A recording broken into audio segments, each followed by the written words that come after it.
मैं कई बरस तक अपनी फैमिली के साथ तीन तलवार पर रहा हूँ। तीन तलवार क्लिफ्टन का इलाका है। हम फ्लैट्स में रहते थे। एक फ्लैट था और उसके नीचे एक चाय का होटल था जहाँ मैं अक्सर नाश्ता किया करता था। वो 4-5 भाई थे जिनका होटल था। बहुत ही अच्छे लोग थे। उनमें से जो बल्कि 5 भाई थे, 4 बड़े रिवायती से थे, लेकिन एक जो भाई था उसे सलमान खान बहुत, इंडियन अदाकार सलमान खान बहुत पसंद था। और जब उसे मालूम हुआ कि मैं अखबार में काम करता हूँ तो मुझसे अक्सर सलमान खान के बारे में पूछा करता था, कोई नई फिल्म आ रही है सलमान खान की और ये वो।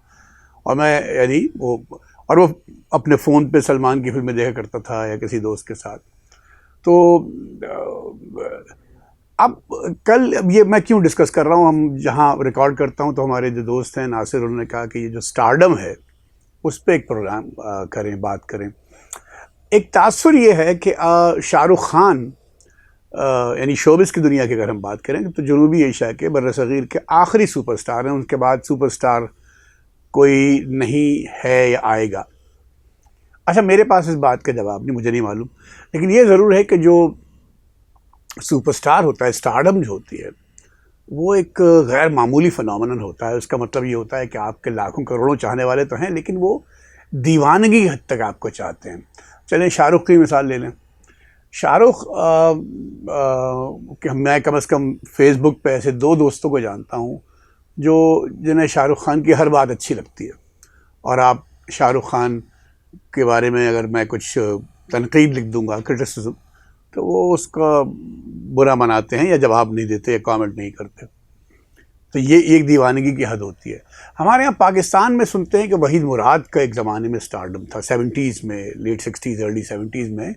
और वहीद मुराद की तरह जो उस ज़माने के लड़के थे वो बाल बनाते थे, वही साइड पार्टिंग में साइड की मांग निकालते थे वहीद साहब, और उनके बोलने का एक ख़ास स्टाइल था और उनके मैनरिज्म्स। वहीद मुराद का बहुत क्रेज़ था पाकिस्तान में। मेरा एक दोस्त था, मैं आपको अदाकार का नाम नहीं बताऊंगा, 70s 80s, जब हम 80s में कॉलेज में थे तो मोहल्ले में हम, एक दोस्त था मेरा बहुत करीबी, एक अदाकार का, आप अदाकार आप खुद पहचाने, इतना बड़ा फ़ैन था कि मैंने ऐसा फ़ैन ज़िंदगी में नहीं देखा।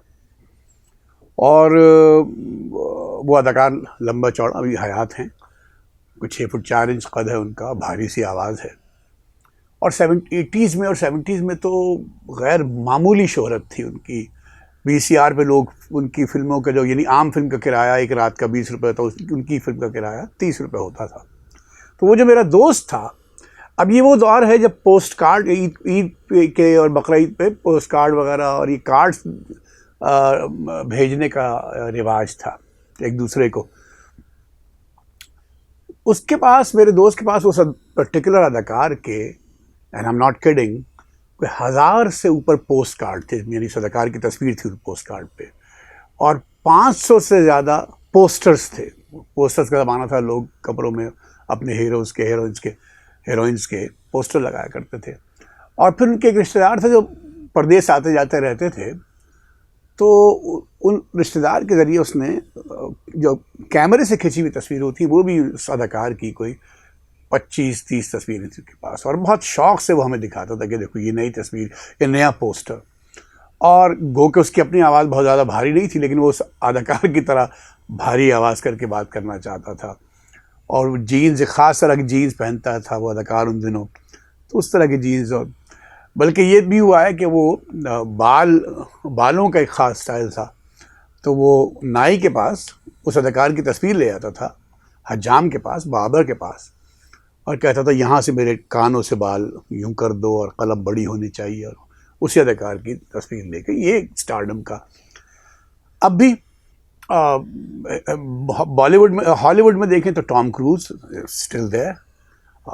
टॉम क्रूज की उम्र को 61-62 बरस हो चुकी है, लेकिन वो एक सुपरस्टार हैं। सब मानते हैं टॉम क्रूज, यानी कोई ऑस्कर अब तक नहीं जीता उन्होंने, लेकिन सुपरस्टार, वो स्टारडम जो टॉम क्रूज का है वो भी है।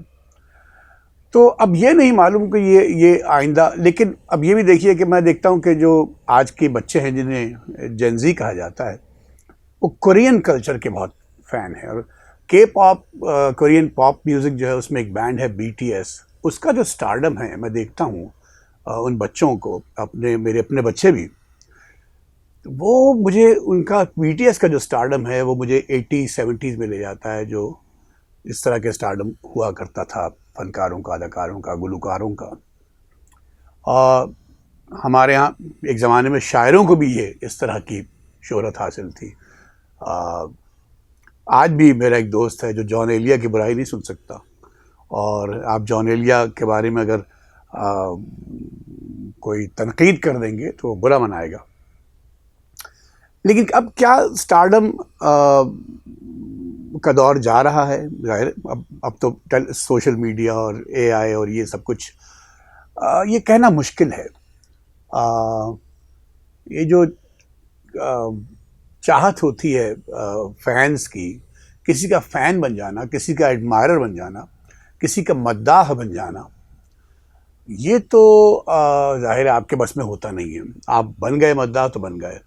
अब जो आपका फ़ैन होना दीवानगी की हद को कहाँ क्रॉस करता है, इसका भी तय करना ज़रा मुश्किल है। मेरा अपना अंदाज़ा ये है कि स्टारडम का खेल ख़त्म नहीं हुआ है। कोई ना कोई फ़नकार, कोई शायर, अदीब ऐसा आ जाता है, या और किसी फील्ड में भी, इवन आप सियासतदानों की फॉलोइंग होती है, कल्ट फॉलोइंग होती है, कोई ना कोई ऐसा आ जाता है कि लाखों करोड़ों लोग उसके दीवानवार मद्दा हो जाते हैं। बट यानी देखना है कि अब ये सिलसिला चल रहा है या ख़त्म होगा। मेरा ख्याल ये चलेगा सिलसिला।